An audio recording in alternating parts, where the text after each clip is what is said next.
is saying that they're going to that Trump is going to arrest political enemies, use the military, even play it. Well, I would first of all have a flood of people say that to use the U.S. military to round up domestic enemies is about as anti-constitutional as anything that you can think of, and that he's holding a rally in Madison Square Garden that, I'm sorry, is a mimic of a rally held on February 20th, 1939 by the American Nazi Party. And we've got to quit being timid about making these connections that he is going out of his way to make. We got to get serious here with the threat that we face with. That's my point. We're not near serious enough. He's insane. I'm just wondering, only when Trump goes to Madison Square Garden, which is the primary arena in Manhattan, okay? Only when Trump does that is it all of a sudden hearkening back to Nazis 100 years ago. There are events at Madison Square Garden all the time. There's all kinds of stuff that goes on. I mean, there's wrestling, there's Knicks basketball, there's, you name it. PBR, I've been to the bull riding there a bunch of times. And the only time that all of a sudden it is mimicking Nazis is when Donald Trump does it. This is crazy. This is the kind of stuff that, I don't know, if you were worried about political rhetoric and if you were concerned about the future of a political system where there's already been violence and two attempted assassinations against one political candidate, don't you think you'd dial this down a little bit? But no, in fact, Kamala, Walz, all of them are now out there. Their last pitch, their last effort here to the American people is Trump is going to lock you up with the military. He's going to send the military to lock you up. The military, first of all, wouldn't do this. All right. This is all just in the fever dreams of libs who have completely lost it. But you can start to understand why they're losing it because, I don't know, the Tim Walz manliness tour, yay, fabulous. It's not exactly going the way that they had planned, Little Timmy Walz is going out there pheasant hunting, and at the end of the day, he just kicks back with his Bud Light, puts on his fuzzy slippers and his pink robe and tells everybody, gosh, I'm excited for what's on the Real Housewives tonight. Like, Walz is not getting it done. The masculinity gap that Democrats have is real. The assault on masculinity, the assault on being men is real, in part because so much of the Democrat Party is obsessed with undermining individual achievement, risk-taking, controlled aggression, courage, individual freedom, standing against the machine, standing against the system, knowing what is true regardless of the forces against you and the odds. The left doesn't like any of that. They want drones. They want us neutered. That is the gender identity nonsense they push on us, but it's also across the entire culture. They want the American male to be a neutered, low-T, low-aggression drone in the machinery of, I'm a male feminist. And this is why they're losing the male vote by so much. This is why they're having Tim Walz. And remember, they picked this fight. They said, Tim Walz, he loves guns. You can trust him. Then you saw him loading a shotgun. You're like, you're not doing open heart surgery, buddy. You know what I mean? You put the shells in there and, point goes boom. Hopefully a duck or a pheasant falls out of the sky. And, that's how it goes. So, yes, I think that they are in a panic mode. And all this stuff about Trump is going to use the military to round up his enemies. It's never going to happen. It's wildly irresponsible to say it. But over at Morning Joe, they look like they're going to cry when they talk about this. Mika's like, oh my gosh, you don't understand. Like, what will happen? Who will take care of all my servants if I'm locked up by Trump's military? Where are the maids? Who's going to cut the hedges at the house in Nantucket? Like, what is going to happen? Yeah, well, it'll be okay. It's not going to happen. All right. In fact, the funniest part of this all, and I almost hesitate to tell you this, but it's true, is that all these libs who are like, oh my gosh, what if Trump wins? They're all going to make more money and have more audience if Trump does win, because then they'll go back into the resistance, and the whole thing is just a scam. It's a scam. It's absurd. Oh, and then there's also Kamala trying to win over more black voters. Yeah, she's going to win 80% of the black vote. And I know that, and I live in reality. There's going to be 80% of the black vote that goes for Kamala. Maybe, though, it's only 80, 85%. And if that's the case, big problem in Michigan, big problem in Philadelphia. I mean, in Pennsylvania, rather. We'll get to that. With the massive tax hikes proposed by the vice president, an almost 40% top income tax rate, 7% increase the corporate tax, capital gains tax on unrealized gains, and the fact that she's proposing to add almost $2 trillion to a current $2 trillion deficit, you might be thinking it's time to make more of your tax-sheltered and inflation-sheltered savings. This is where I trust the good people at Birch Gold Group to help you. Birch Gold will assist you in converting an existing IRA or 401k into an IRA in gold. And the best news, you don't pay a penny out of pocket. Just text the word BUCK to 989898. Get a free info kit on gold. There's no obligation, just information on fortifying your savings before the crazy really hits. A-plus rating with the Better Business Bureau, thousands of happy customers. You can trust Birch Gold, too. Text BUCK to the number 989898. Get your free info kit today. Text BUCK to 989898. All right. Here is where things stand for the Harris campaign on black voters. It is not going as they are hoping, and even more terrifying for the Democrats right now. Here's CNN's Harry Enton, their numbers guy, telling everybody that Trump could have the best performance with black voters since Richard Nixon in 1960. I mean, the bottom line is this. At this particular hour, if you believe the polling, Donald Trump's going to put up the best performance with black voters since Richard Nixon back in 1960. Not 68, since 1960. That's 64 years ago. Among Hispanic voters, Donald Trump's going to put up the best performance for Republicans since 2004 and George W. Bush. That's a big deal. Because, first of all, isn't it fascinating that in the last election in particular, there was a lot of focus on Trump is a white nationalist, Trump is a racist, and yet he might have the best support of the black community that we will have seen since 1960. That tells you something. First of all, it tells you the media's constantly lying to you, which I know you know, but it's worth noting. Oh, he's such a racist. Such a racist that more and more black people are, with the passage of time with Trump as president and now running again, they're saying, you know what? I think I'm going to give this guy a shot. He's not a racist. Look, there are shortcomings that Donald Trump has, and I'm aware of them, and you are aware of them. He is not a racist.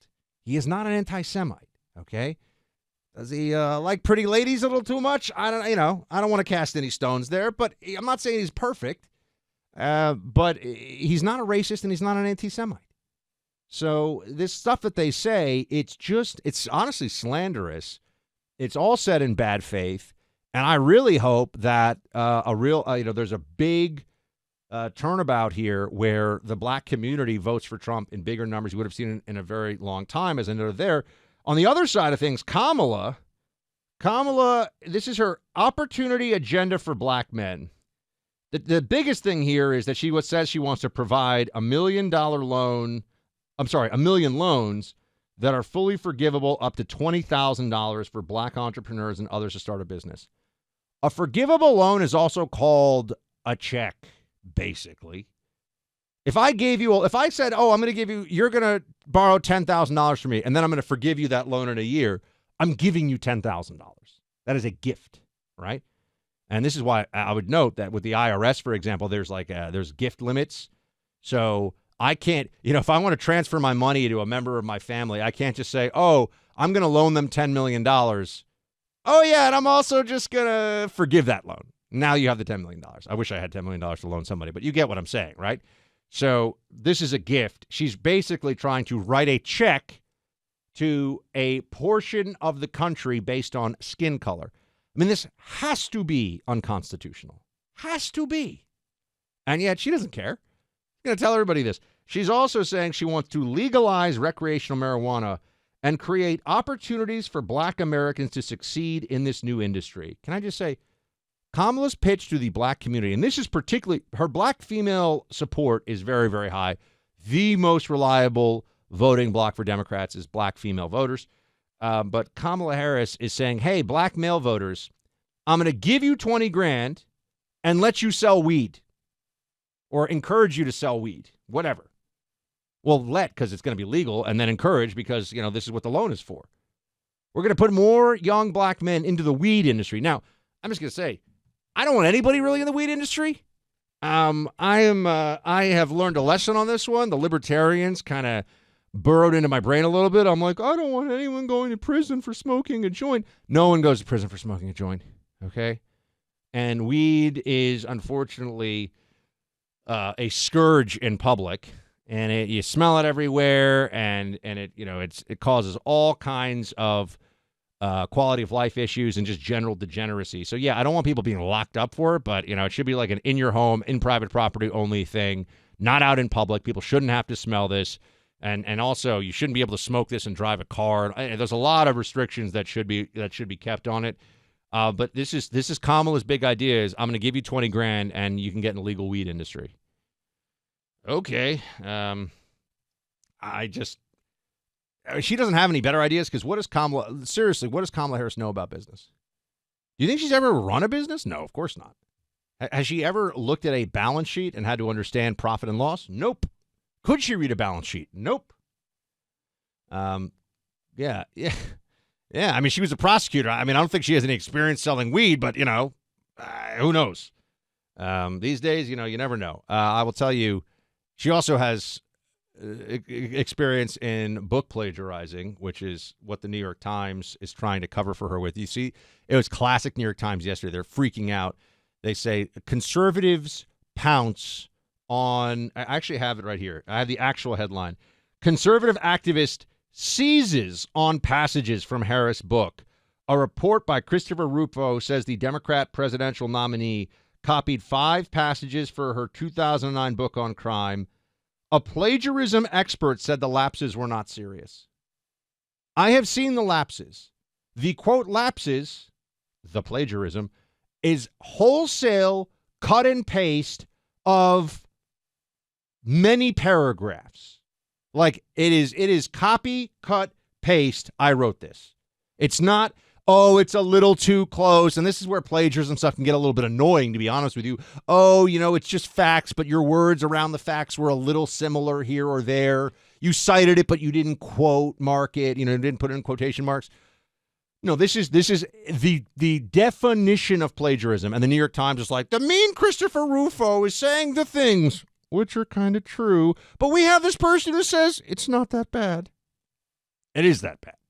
But people used to write these books in 2009. They thought plagiarism. Come on, I mean, who's ever gonna figure that out, right? I mean, it's all like nonsense, right? No one's ever gonna look back. Well, now you have AI and you have these programs. It's very easy to go back and look at it.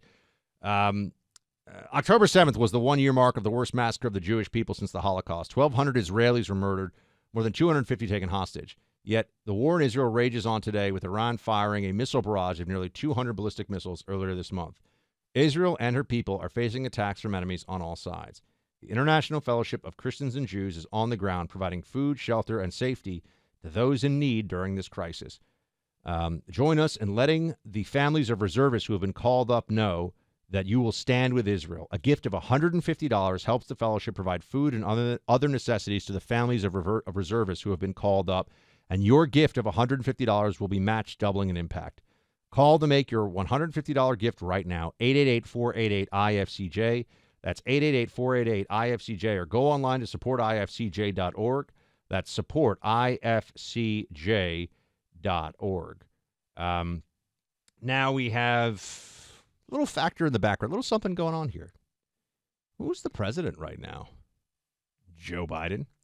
How's Joe Biden feeling about what's going on these days? You've noticed that he's popped up here and there and said, hey, I'm still the president. And he even said things like Ron DeSantis was doing a good job on the hurricane. And so not all that helpful for the Kamala campaign right now.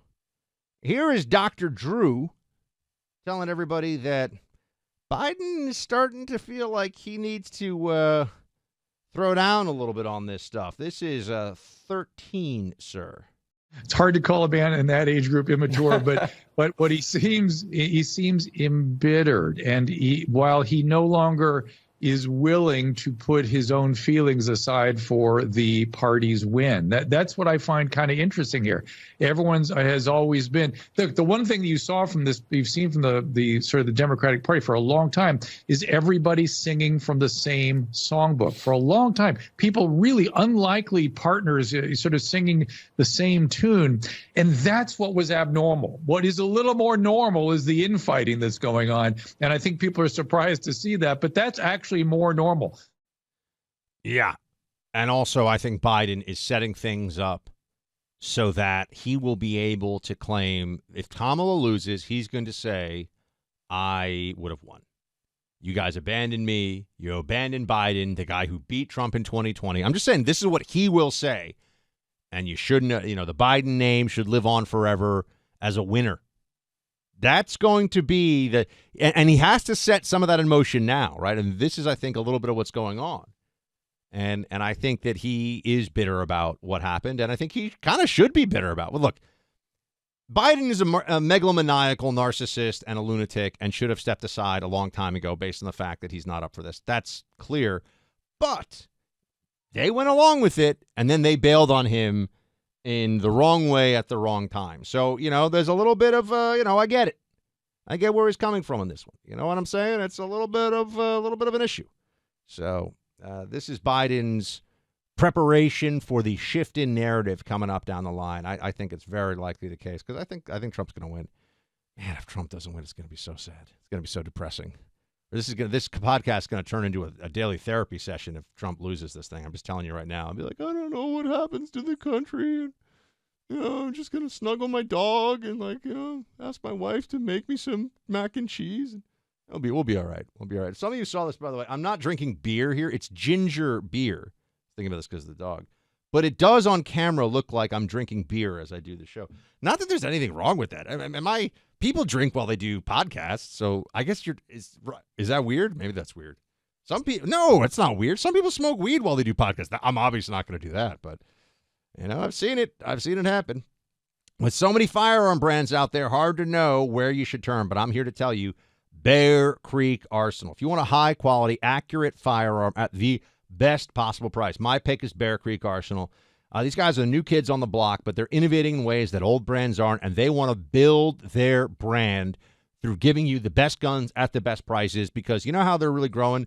Yeah, shows like this one are telling you about them, but also word of mouth. I know so many people, once they get their first Bear Creek Arsenal firearm, rifle, pistol, upper receiver, lower receiver, and they say, this is amazing. You got to go get it. So word of mouth is helping to build this company because the quality, the precision, and the accuracy is there.